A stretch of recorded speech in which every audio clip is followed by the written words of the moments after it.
दिवाळी असो किंवा आपल्याकडे कोणी स्पेशल गेस्ट येणार असो, कधी कधी सुचत नाही की काय करावं किंवा कसं कॉम्बिनेशन करावं.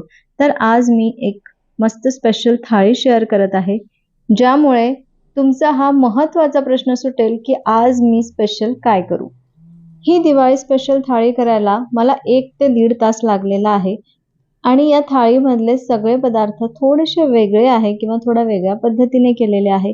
तर ही संपूर्ण थाळी नक्की बघा. नमस्कार, मी सोनल, मेजवानी बाय सोनल मध्ये तुमचं खूप खूप मनापासून स्वागत करते. आणि सगळ्यात आधी दिवाळीच्या तुम्हा सर्वांना खूप खूप शुभेच्छा. ही दिवाळी तुम्हाला खूप आनंदाची, भरभराटीची आणि आरोग्याची जाओ. तर या दिवाळीसाठी आज आपण ही जी स्पेशल थाळी करणार आहोत, तर या थाळीमध्ये मी पालक पनीर केलेलं आहे आणि इथे शेवयांचं फ्रूट कस्टर्ड केलेलं आहे, जे तुम्हाला अतिशय आवडेल. चला, तर या दिवाळी स्पेशल थाळीला सुरुवात करूया. आपल्या आजच्या या दिवाळी स्पेशल थाळीमधला सगळ्यात पहिला पदार्थ आपण करू गोडाचा पदार्थ. तर मी आज मस्त शेवयांची खीर करणार आहे, पण थोडीशी वेगळ्या पद्धतीने करणार आहे. आणि अशी खीर किंवा असं हे शेवई कस्टर्ड जर तुम्ही कराल ना, तर आपली साधी शेवयांची खीर ती विसरून जाल. तर त्यासाठी इथे मी एका कढईमध्ये 2 टेबलस्पून तूप घेतलं. तूप थोडंसं वितळलं की यामध्ये शेवई घालून घेऊ. तर मी इथे बारीक शेवई वापरलेली आहे. तुमच्याकडे जी असेल बारीक, याच्यापेक्षा थोडीशी जाड राहिली ना तरी चालतं. आता ही माझ्याकडे बारीक शेवई होती. तर ही आपण या तुपामध्ये 1 ते 2 मिनिटं परतवून घेऊ. गॅस आपल्याला लो टू मिडियम ठेवायचा आहे. याला जास्त रंग आणायचा नाही, म्हणजे खूप डार्क नाही झाली पाहिजे. अगदी लाईट गोल्डन रंगावरती आपण ही भाजून घेऊ. हे बघा, अशी लाईट गोल्डन रंगावरती आपण ही भाजून घेतली. इथे मी हे बाजूला ठेवलं आणि आता आपण यासाठी दूध जे आपल्याला वापरायचं आहे ना, ते तयार करू. तर आपल्याला डायरेक्ट दूध नाही वापरायचं आहे. तर हे दूध आपण कस्टर्ड तयार करून घेऊ याचं आणि त्यानंतर यामध्ये घालू. त्यासाठी 1 लिटर मी इथे दूध घेतलेलं आहे. दूध उकळलेलं आहे. आता यामध्ये आपल्याला कस्टर्ड पावडर घालायची आहे. तर ती कस्टर्ड पावडर आपल्याला डायरेक्ट न घालता थोडंसं यामधलं मी दूध काढून घेते एका वाटीमध्ये. यामध्ये 2 टेबलस्पून आपण कस्टर्ड पावडर घालू. हे छान मिक्स करू आणि हे मिक्स केलेलं दूध या दुधामध्ये आपण घालून घेऊ. आता आपल्याला याला छान उकळून घ्यायचं आहे आणि 1 ते 2 मिनिटं आपण याला थोडंसं चालू ठेवू, म्हणजे उकळल्यानंतर याला मिक्स करू आणि आपलं हे कस्टर्ड तयार आहे. तुम्ही बघू शकता थोडासा थिकनेस याला आलेला आहे. कस्टर्ड पावडर इतकीच घालायची, नाहीतर खूप घट्ट होतं. म्हणून मग जेव्हा अगदी थोडंसं घट्ट दूध झालं ना, म्हणजे समजायचं, कारण थंड झाल्यानंतर परत हे थोडंसं घट्ट होणार आहे. तर आपल्याला एकदम परफेक्ट असं हे दूध तयार झालेलं आहे. आता मी ते गॅस बंद करते आणि या दुधाला थोडं थंड होऊ देते. हे बघा, थोडं कोमट असताना आता हे दूध मी या शेवईमध्ये घालून घेत आहे आणि परत एकदा गॅस चालू करते आणि फक्त 1 मिनिटं आपण हे छान उकळून घेऊ, म्हणजे शेवई पण हे सगळं ॲब्झॉर्ब करेल आणि सॉफ्ट होईल. हे बघा, हे आपलं शेवई कस्टर्ड तयार आहे. आता याला आपण थंड करून घेऊ. आता आपला गोडाचा पदार्थ तयार झालेला आहे आणि थाळीचे आता बाकीचे आपण पदार्थ करून घेऊ. सुरुवातीला मी इथे वरण लावून घेत आहे. तर मी आज मुगाचं आणि मसूरची डाळीचं वरण करत आहे. म्हणजे वरण म्हणजे दाल फ्राय करणार आहे. तर नेहमीच मी तुरीच्या डाळीचं वरण दाखवते किंवा करते आणि आम्ही रेग्युलर पण तुरीच्या डाळीचंच वरण खातो. तर म्हटलं आज दाल फ्राय आपण या डाळींची करूया. तर इथे मी पाव कप मुगाची डाळ घेतली आणि पाव कप मसूरची डाळ घेतलेली आहे. ही स्वच्छ धुवून घेतली. आता यामध्ये पुरेसं पाणी घालायचं आहे, म्हणजे डाळीपेक्षा डबल किंवा ट्रिपल पाणी घालायचं. त्यानंतर यामध्ये हळद आणि हिंग घालून घेऊ. हे छान मिक्स करू आणि या कुकरच्या मीडियम गॅसवर 3 शिट्ट्या काढून घेऊ. इकडे कुकर होतपर्यंत आपण बाजूला जिरा राईस करून घेऊ. तर इथे मी त्यासाठी 2 टेबलस्पून तेल घेतलं. तेल छान गरम झालं की यामध्ये 1 टेबलस्पून जिरे घालायचे. आमच्याकडे जिरे थोडंसं कमी चालतं, म्हणजे आयुषला कमी आवडतं, जिरे आवडत नाही.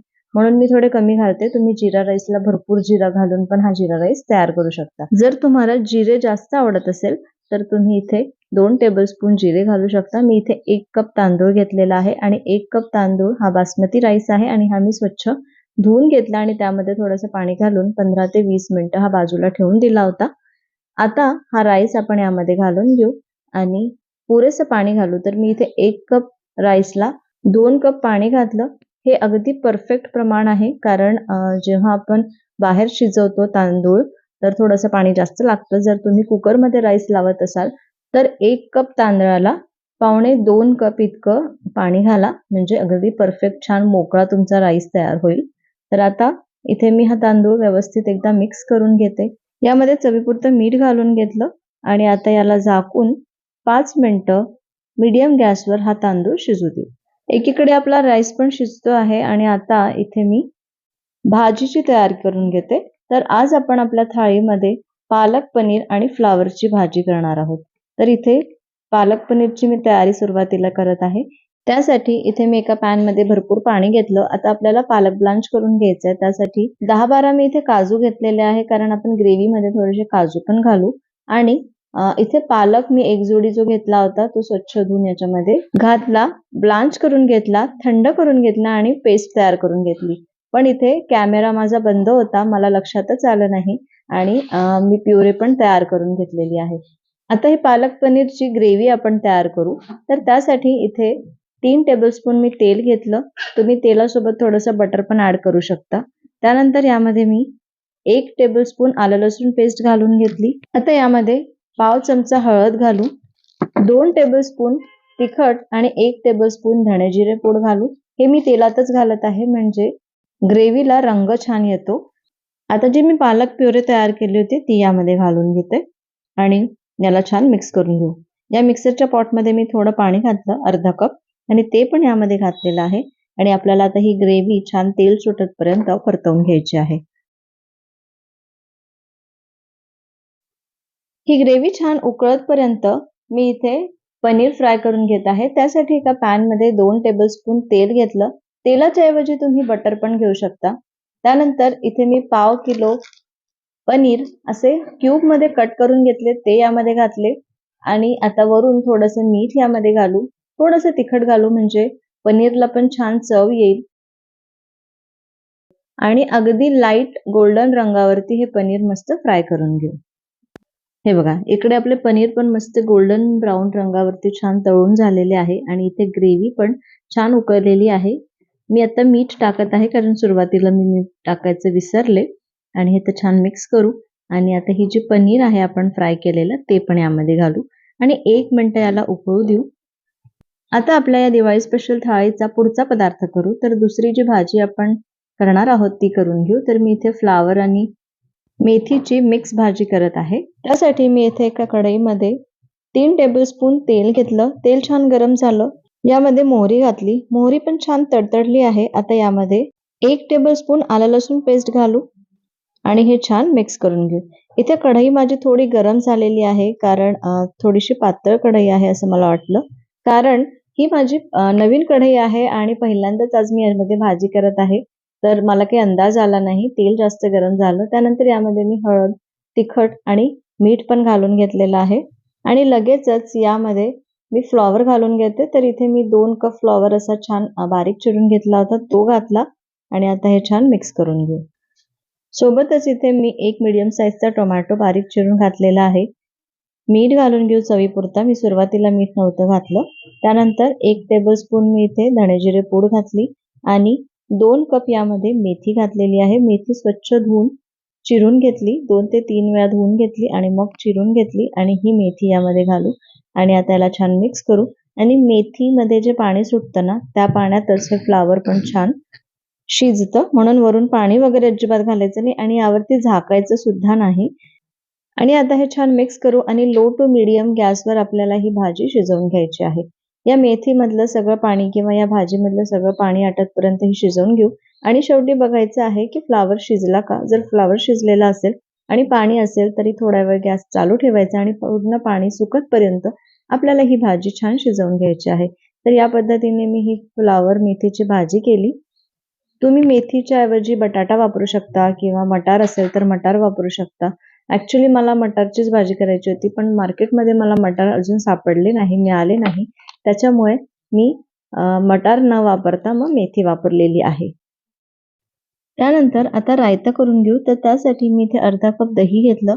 यामध्ये चवीपुरतं मीठ, त्यानंतर तिखट आणि थोडासा चाट मसाला घालून घेतला. यांचं सगळ्यांचं प्रमाण मी डिस्क्रिप्शन बॉक्समध्ये पण देणार आहे, तर तुम्ही प्लीज तिथे जाऊन चेक करा की मी कुठल्या वस्तूंना काय काय किती किती वापरलं ते. त्यानंतर थोडीशी साखर पण घालून घेऊ आणि हे छान मिक्स करू. मी अगदी थोडं यामध्ये पाणी घालून घेते, कारण बुंदी आहे ना तर ती पाणी शोषून घेते. त्याच्यामुळे थोडं आपण हे पातळ करू आणि वरून यामध्ये बुंदी घालू, थोडी कोथिंबीर घालू आणि आपला हा बुंदी रायता पण तयार आहे. हे बघा, आपली फ्लावरची भाजी पण तयार आहे. छान शिजलं आहे फ्लावर. आणि मी वरणाला पण तडका देऊन दिलेला आहे. त्याच्यामध्ये कांदा, हिंग, मिरची, त्यानंतर टोमॅटो, जिरे आणि मोहऱ्यांची छान मस्त फोडणी केली आणि ती या वरणामध्ये घालून घेतली. तर आय थिंक मी त्याचं शूट केलेलं नाहीये. आता इथे आपण भजी तळून घेऊ. आज मी थोडीशी वेगळी भजी करत आहे. कदाचित तुम्ही खाल्ली असाल पण किंवा नसाल पण. तर मी इथे जसं आपण बटाटा भजीला बॅटर तयार करून घेतो त्या पद्धतीने करून घेतलं आणि यामधून कांदा, टोमॅटो असे त्या चकत्या केलेल्या होत्या. त्यानंतर शिमला मिरचीचे पण थोडे मोठे मोठे काप करून घेतले आणि ते सगळे यामध्ये बुडवून असे या पद्धतीने तळून घ्यायचे आहे. मस्त आपली ही कांदा भजी, टोमॅटो भजी किंवा शिमला मिरची भजी तयार आहे. आता आपल्या थाळीचा शेवटचा पदार्थ म्हणजे पराठे तयार करून घेऊ. तर मी शक्यतो अशा जेवणामध्ये पुरी वगैरे करत नाही, कारण ते जास्त हेवी होऊन जातं. जर तुम्हाला पुरी करायची असेल तर तुम्ही पुरी पण करू शकता. तर आज मी मस्त हा लच्छा पराठा करत आहे आणि त्यासाठी मी रेग्युलर आपलं जे पीठ आपण मळतो ना त्याच पद्धतीने मळून घेतलं. थोडंसं घट्ट मळायचं, फक्त एवढंच. त्यानंतर आता या पिठाला मी रेस्ट करायला ठेवलं होतं 15 ते 20 मिनिटं. त्यानंतर आता मी इथे त्याचा एक मोठा गोळा घेतला, तो छान लाटून घेतला. थोडासा जाडसर लाटला तरी चालेल. त्यानंतर याला थोडंसं तूप लावून घ्यायचं. इथे मी तूप लावलं नाहीये, पण नंतर मला लक्षात आलं की त्याच्यावर थोडंसं तूप लावून घ्यायचं किंवा तुम्हाला तेलाचं करायचं असेल तर तेल लावून घ्यायचं. त्यानंतर वरून थोडंसं पीठ असं भुरभुरवायचं, जसं मी इथे केलेलं आहे आणि या पद्धतीने याला कट मारून घ्यायचे. पूर्ण शेवटपर्यंत नाही करायचं, थोडंसं असं या पद्धतीने करायचं आणि याला रोल करून या पद्धतीने गोल असं रोल करून घ्यायचं, जसं मी इथे दाखवत आहे तसं त्या पद्धतीने. आणि अगदी हलक्या हाताने थोडासा जाडसर पराठा हा लाटून घ्यायचा आहे. बघा, आपला पराठा लाटून झाला. आता हा आपण भाजून घेऊ. त्यासाठी मी इथे तव्यावरती हा घालून घेते. त्यानंतर दोन्ही साईडनी मस्त तूप घालून खरपूस हा भाजून घेऊ.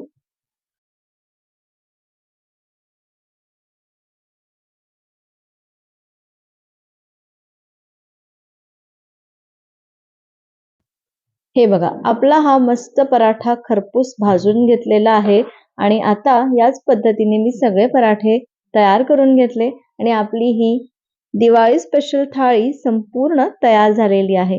दिसतंय ना किती सुंदर आहे.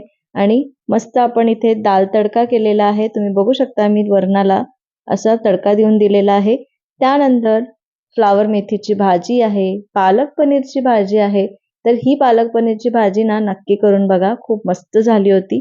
त्यानंतर बुंदी रायता आणि हे कस्टर्ड करताना यामध्ये मी थोडेसे फ्रुट्स ऍड केले आणि याला छान थंड करून घेतलं आणि हे आपलं फ्रूट शेवई कस्टर्ड तयार आहे. त्याच्यावर मी थोडेसे ड्रायफ्रुट्स घातलेले आहे.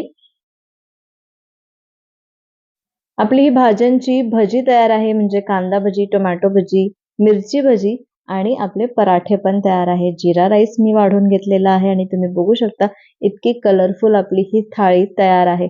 तर या दिवाळीमध्ये किंवा तुमच्याकडे जर कोणी स्पेशल गेस्ट येणार असेल तर ही व्हेज थाळी नक्की करून बघा आणि मला कमेंट करून नक्की सांगा ती कशी झाली.